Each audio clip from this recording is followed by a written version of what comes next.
Hey guys, I'm Stephanie and this is Steph's Stove, and today we're going to be making a whipping cream pound cake. Now this is by far my favorite of all favorite pound cake recipes, and I do hope you like it as well. It is tender, moist, and just amazing. So let me show you how to do it.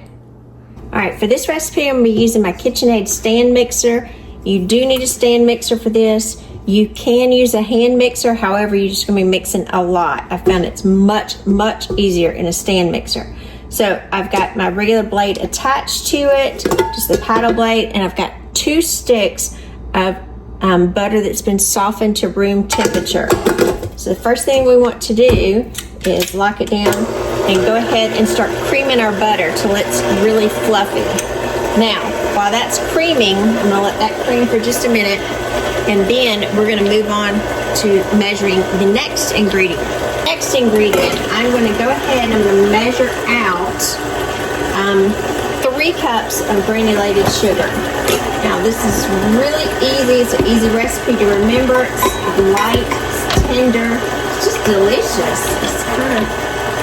It's hard to beat. Hard to beat. No pun intended, since we're getting better. So 3, 1,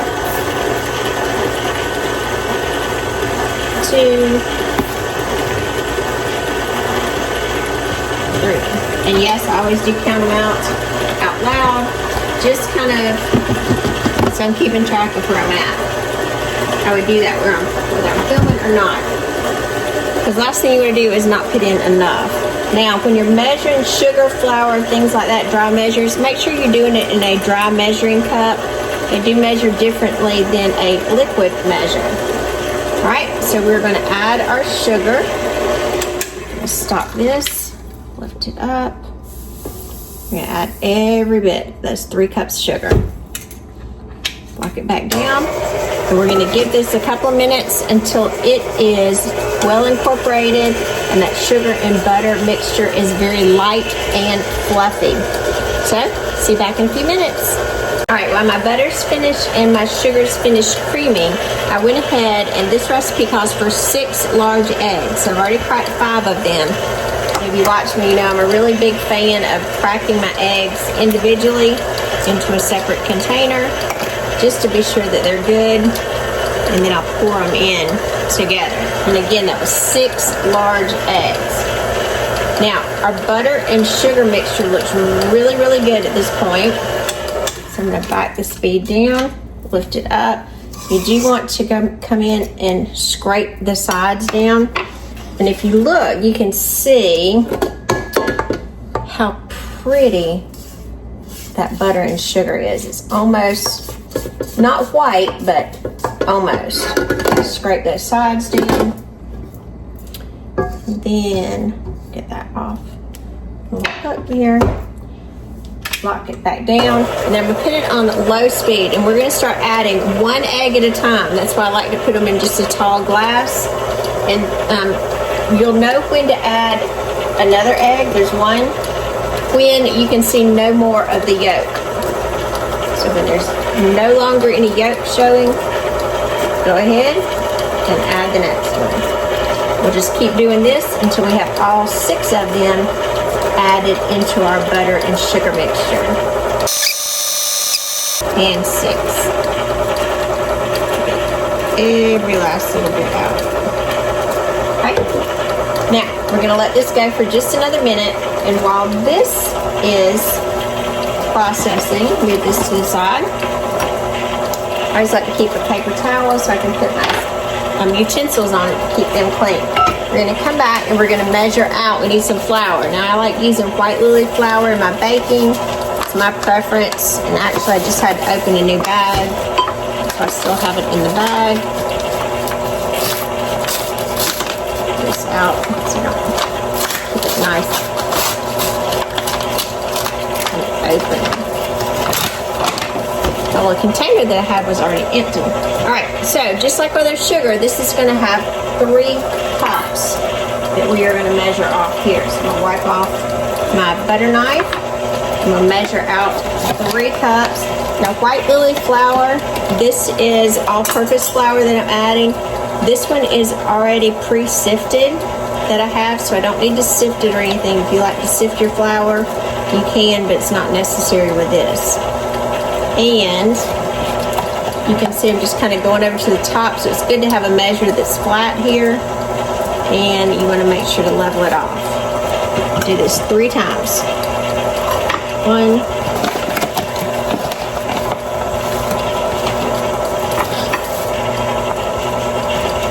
measure it flat. 2.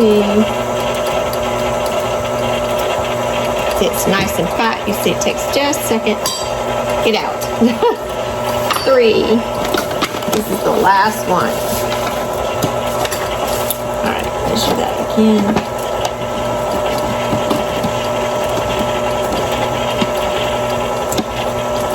And after I get finished with this, I'll be able to put it in my container. It's a little full for it now. Alright, move that to the side. Now, our butter, sugar, and now egg mixture is looking really, really good. Look at that. Look how pretty that is. Just what we want. Now, we pause just a second. Alright, now, it's almost time to start adding our flour. Because this may go everywhere, I'm going to go add my little flour sheet to it. If you have one of these, feel free to use it. And at some point, I'll go ahead and I'll add a towel to the back of it as well. We're going to start off adding alternately our flour, and then, since it's whipping cream, so we're going to add 1 cup of heavy whipping cream. Now this was cold, so I had to go get it out of the refrigerator. And you do want it staying cold till you're ready to use it. But you're going to start and end with your flour. So I'm just going to spoon here. That's why I like to take a bowl out, and I'm just going to cover the back of this, and then I'm going to start feeding in just a little bit of the flour.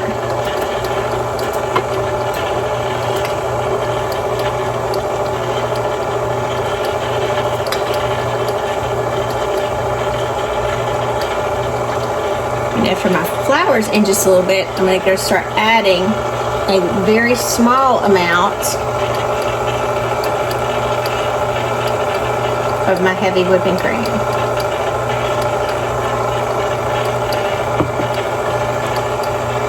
And then I'm going to repeat the process.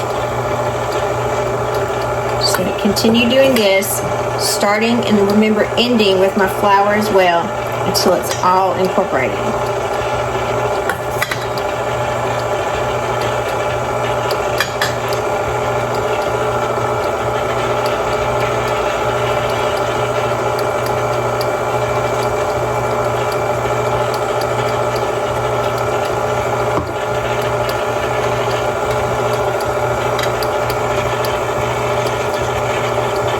And you can see the mixture looks really nice.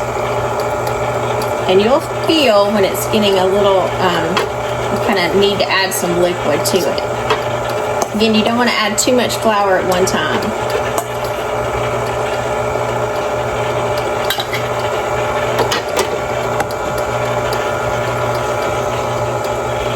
Flour takes to work in. Now at this point, I'm going to add a good bit of my heavy whipping cream. Actually, I think I'll go ahead and add it all, because I just have a little bit of flour left. Scrape this out to get all of it.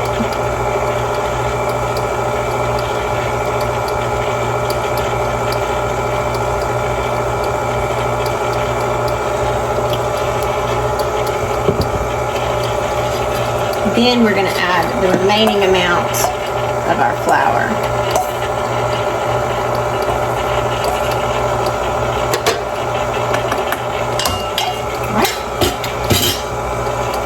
And we did that with minimal mess. Minimal mess. Alright, at this point I'm going to take my little flour sheet off. I don't need it at this point. Then we're just going to continue to beat this for just a couple of minutes, because we want that whipping cream an opportunity to kind of build up in there. So I'm going to turn my speed up to about medium high. And then I'm gonna go ahead and preheat my oven. I'm gonna preheat it to 350 degrees. Now, while my cake is whipping, doing its thing, I'm gonna go ahead and prepare my pans. And yes, I said pans. This is a very large cake, and I like to do it in a bundt pan. This is about a 10-cup bundt pan, which is the size that I like to use, but it'll overfill this. And if you have a larger, you'll have to cook it larger. That's fine. But what I found is this little mini one, and I'm not sure exactly how many cups, so I'll have to look it up and I'll do a link in the description somewhere. But I like to fill half of it here, so this is like our little sampler cake that we'll eat most of it tonight. So I do the little and the big. Now, we do need to, some people grease and flour their pans. I use my Cake Goop. That is my preferred method for my cakes. And so I'm going to go through and I'm going to cover all of these with the Cake Goop while the cake is continuing to beat. And then we'll be back in just a couple of minutes, and it'll be time to get this beautiful whipping cream pound cake in the oven. See you in a few minutes. All right, our pound cake has been beating for about 4 minutes.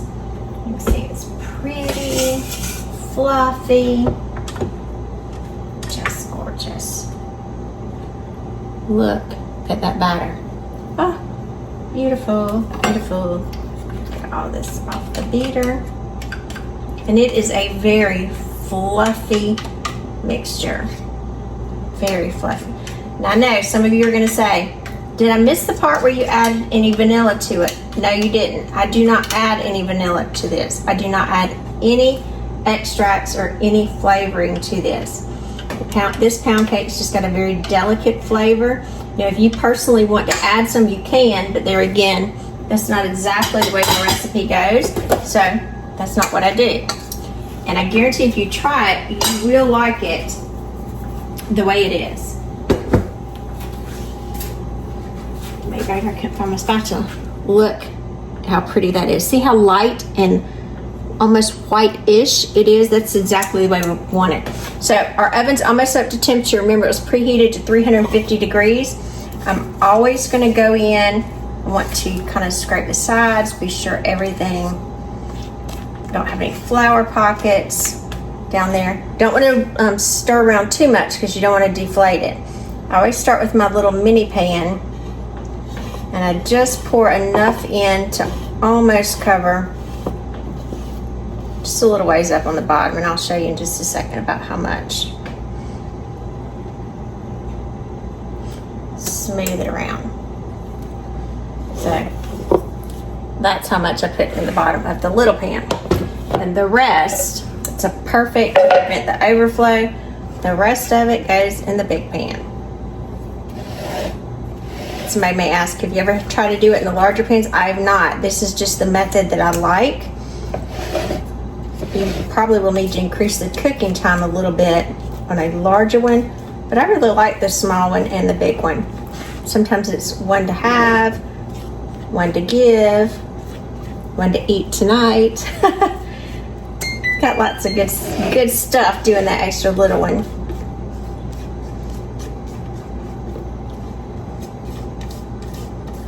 You can even freeze it. It freezes really, really well. Okay, let me get the rest of this out. You want every bit of this goodness in.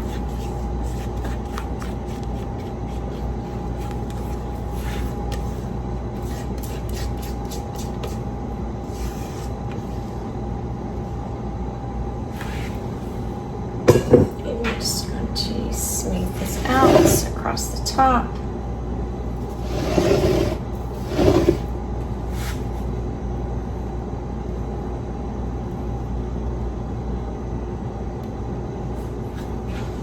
Beautiful. And I'm just going to kind of move it around. I always just jiggle just a little bit just to have a little evenness on the top. Same with this one. And then sometimes my mom would hit them on the counter to make sure they were even, but I don't want that whipping cream to deflate. So I'm just kind of letting gravity help me out. All right, so my oven's up to temperature. let's get these beauties in the oven.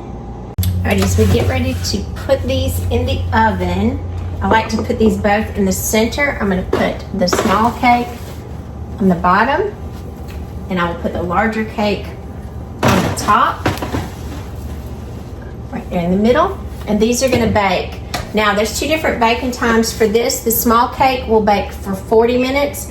So I'm going to put my timer on for 40 minutes. And the larger cake will need an additional 10 minutes. So it will bake for 50 minutes. So we'll check them in 40 minutes.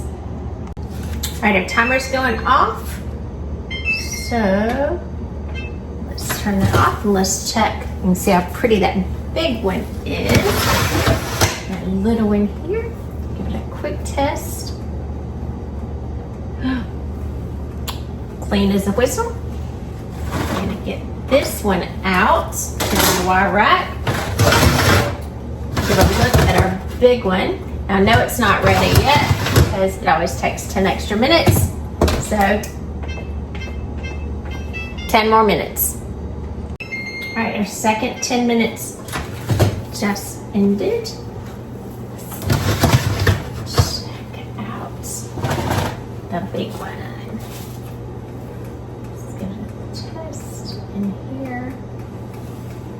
Pretty and clean. I do like to check in a couple of different spots just to be sure, and all of them are perfectly clean.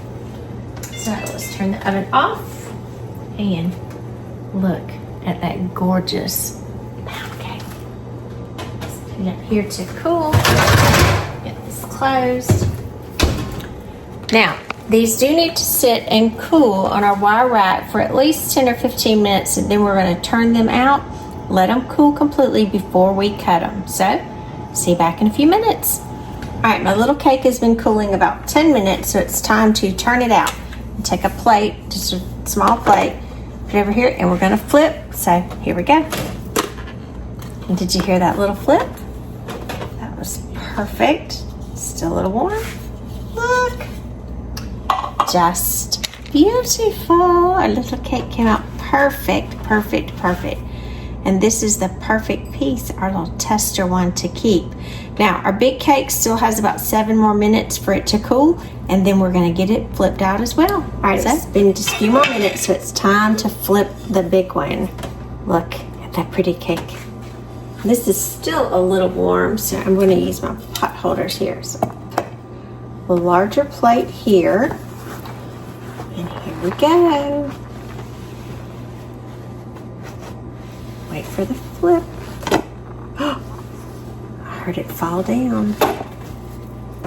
And again, the pan still will be warm, so be very, very careful. Look at that. Look at that pretty, pretty cake. Just beautiful. All right, our cake has been cooling for several minutes, probably about 20 minutes now. So it's time to do our favorite thing and go in for the cut. And taste it. Hear that crunch on the bottom. Now, if you want to flip this to the other side to get that crunch on top, you absolutely can, or you can leave it on the bottom. Either way. Look at that beautiful slice.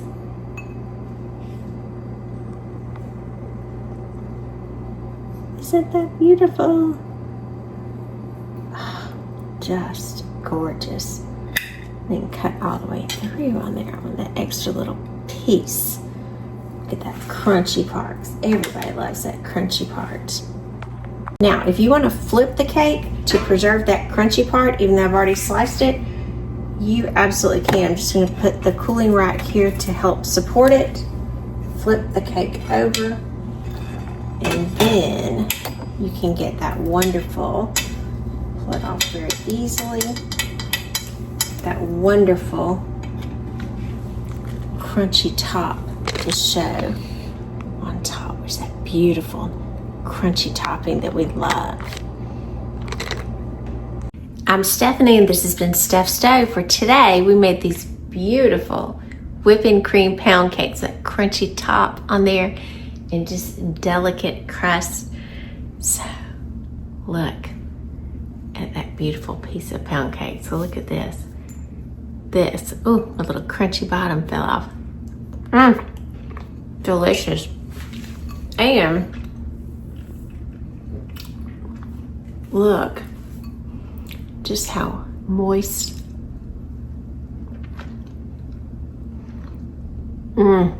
Just billowy soft. That's some good cake right there. So I do hope you try this recipe with your family. It does make, the way I make it, 2 cakes.